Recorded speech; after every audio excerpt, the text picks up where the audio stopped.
Maulaya salli wa sallim daiman abada ala habibika khairil khalqi kullihim. Maulaya Alhamdulillah, alhamdulillahilladzi anzala sakinata fi qulubil mu'minin liyazdadu imanan ma'a imanihim. Ashhadu an la ilaha illallah al-malikul haqqul mubin wa ashhadu anna muhammadan abduhu wa rasuluhu shadiq wa'dil amin.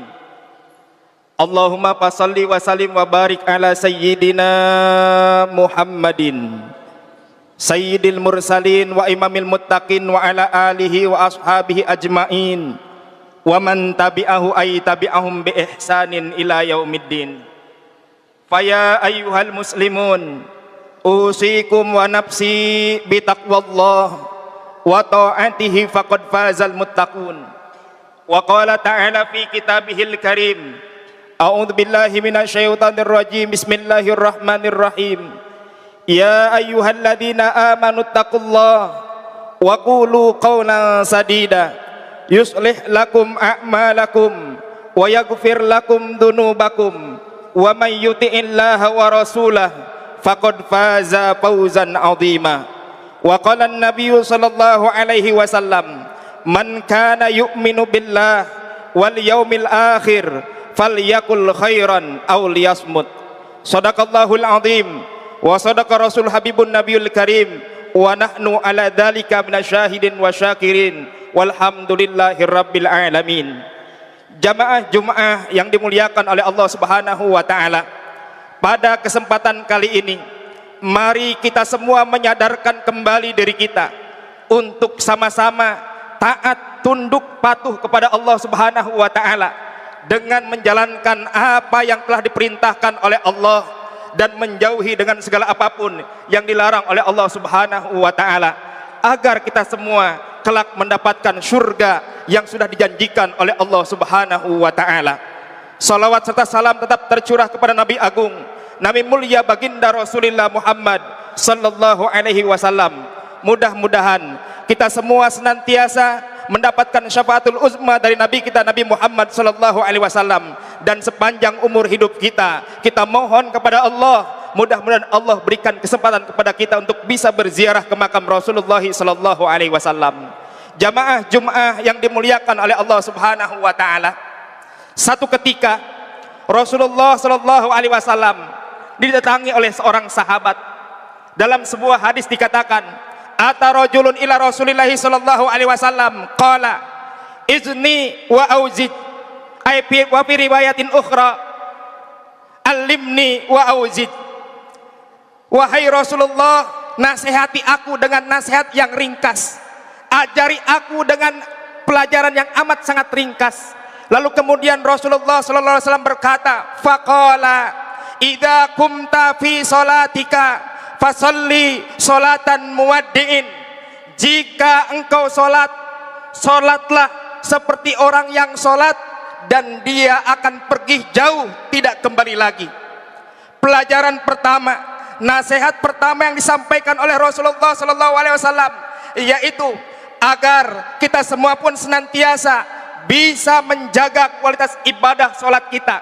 Jangan sampai salat kita hanya salat yang asal salat, menggugurkan kewajiban kita kepada Allah, melainkan salat yang benar-benar dalam bimbingan dan ridha Allah Subhanahu wa taala, serta sesuai dengan apa yang diajarkan dan dicontohkan oleh baginda Rasulullah Muhammad sallallahu alaihi wasallam.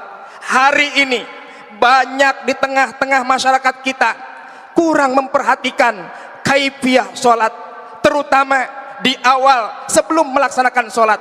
Contoh, saat berwudu saja masih banyak di antara kita yang berwudu asal basah, yang berwudu asal kena air.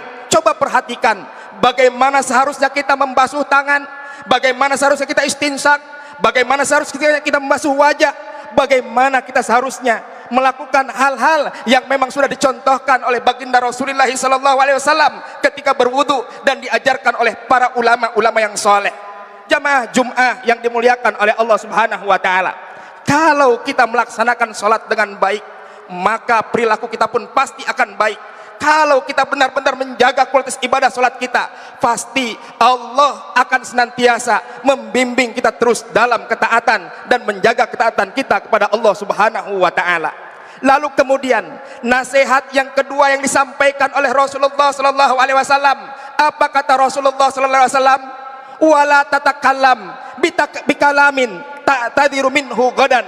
Janganlah engkau bicara yang dengan pembicaraanmu esok hari engkau akan meminta maaf. Artinya apa?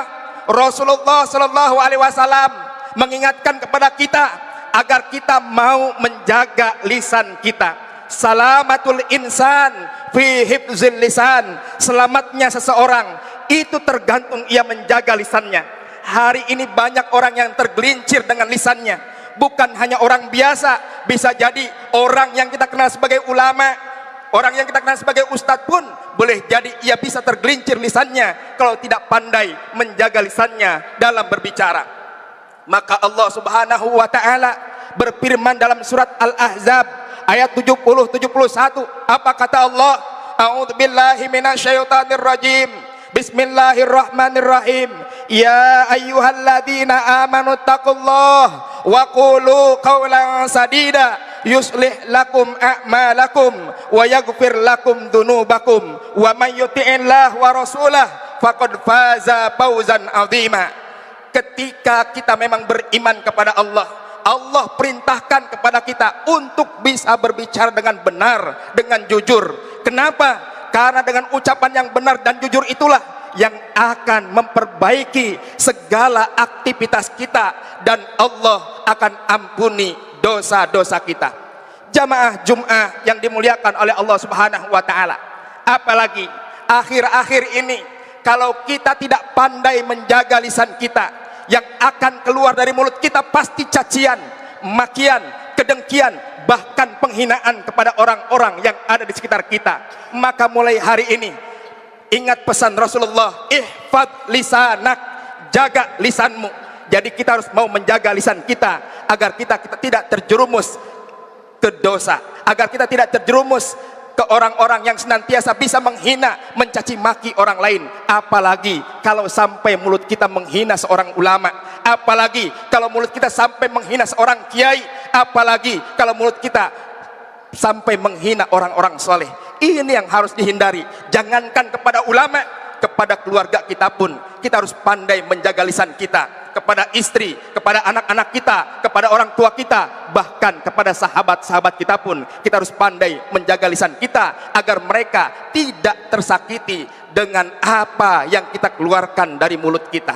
Maka Rasulullah SAW mengingatkan kepada kita agar kita mampu menjaga lisan kita. Jangan sampai ketika kita berucap, esok hari justru kita yang meminta maaf. Na'udzubillah, tsumma na'udzubillah min dalik. Lalu kemudian yang ketiga, pesan Rasulullah SAW, wajmi'il ya'sa mimma fi aidin nas. Bertekadlah untuk tidak mengharapkan apa yang dimiliki oleh manusia, apa yang dimiliki oleh orang lain. Ketika orang lain memiliki sesuatu, apalagi dalam urusan dunia, biarkan dia yang memiliki. Jangan sampai kita pun ingin memiliki apa yang ia miliki. Dan kalau kita senantiasa iri dengan urusan dunia, bersiap-siaplah kita akan sengsara di dunia ini, bahkan di akhirat. Tapi ketika kita iri dengan urusan akhirat orang lain, maka insya Allah kita akan lebih semangat lagi beribadah kepada Allah Subhanahu wa taala. Maka dari itu, mulai hari ini jangan pernah kita iri dengan urusan dunia orang lain.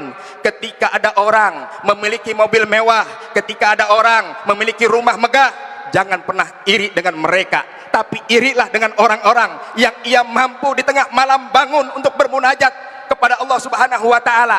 Kita harus iri dengan orang-orang yang ketika waktu duha ia bermunajat dan memohon kepada Allah Subhanahu wa taala. Kita harus iri dengan orang-orang yang ketika datang waktu sholat ia segera bergegas menunaikan ibadah sholat untuk berjamaah. Ini yang harus nantiasa kita iri dengan orang-orang yang ada di sekitar kita. Kalau urusan dunia semuanya Allah sudah atur. Maka dari itu, ayo jaga diri kita.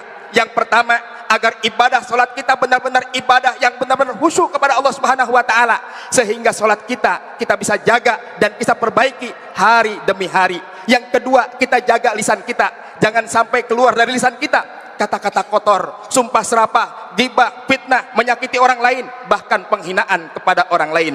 Yang ketiga, kita harus senantiasa jaga diri kita untuk tidak iri dengan apa yang dimiliki orang-orang lain. Bahkan jangan sampai diri kita selalu ingin memiliki apa yang dimiliki oleh orang lain. Mudah-mudahan khutbah yang singkat ini menggugah semangat kita untuk tetap terus ibadah kepada Allah, untuk tetap terus menjaga ketaatan kita kepada Allah, dan kita istiqomah di jalan Allah Subhanahu wa taala. Barakallahu li wa lakum fil Qur'anil azim wa nafa'ani wa iyyakum bima fihi minal ayati wa dzikril hakim wa taqabbala minni wa minkum tilawatahu innahu was-sami'ul alim fastaghfiruh innahu huwal ghafurur rahim.